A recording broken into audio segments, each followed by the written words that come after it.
College kids getting ready to head back to school with political promises and student loans piling up. Now a new report says more than half of the students in public colleges won't even graduate within 6 years. Rich, this is for first-time, full-time students, and you say it proves colleges aren't worth the investment anymore.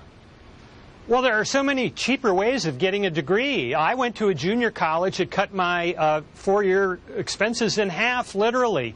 Or you can go to a trade school with 9 months of investment.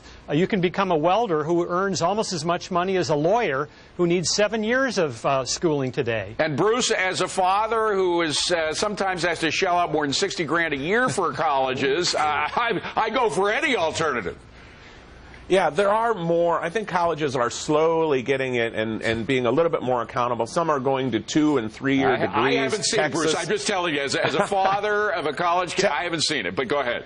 No, in Texas, matter of fact, they have a 3-year medical degree. A lot of studies have showed that in the 4th year, medical school students spend a lot of time just looking for residencies. They think that's a waste. I think things are changing. But here's the thing, Sabrina. We're in a political environment. A lot of promises are made. Hillary's plan to help out people for colleges is going to cost $500 billion over 10 years. I'm just wondering if that's a sound investment, given the fact that a lot of kids aren't even graduated from college.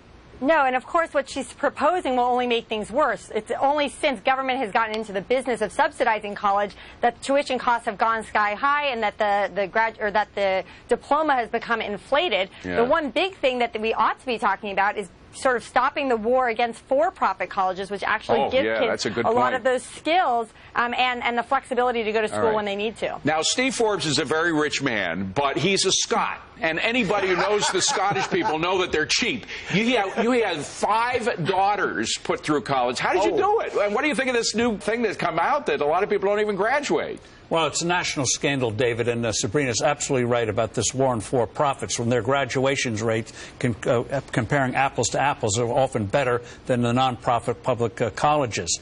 And so what the government is doing is subsidizing colleges, giving them able to raise their prices, euchering students with subprime-like mortgages, junk loans that put them under, and they do it in the name of the students, but they're ruining students by the millions. It's scandalous. The point is, the more money we as taxpayers give to people to go to college, the higher the tuition rates go to others who actually have to pay the bills. Yeah, David, when the colleges look at that plan by Hillary Clinton for that hundreds of billions of dollars in taxpayer subsidies, they salivate because they see they're going to raise rates. And I guess, and the only thing I don't like about this segment is, am I the only one that didn't go to class when I was in college that much? I mean, you guys got to get better.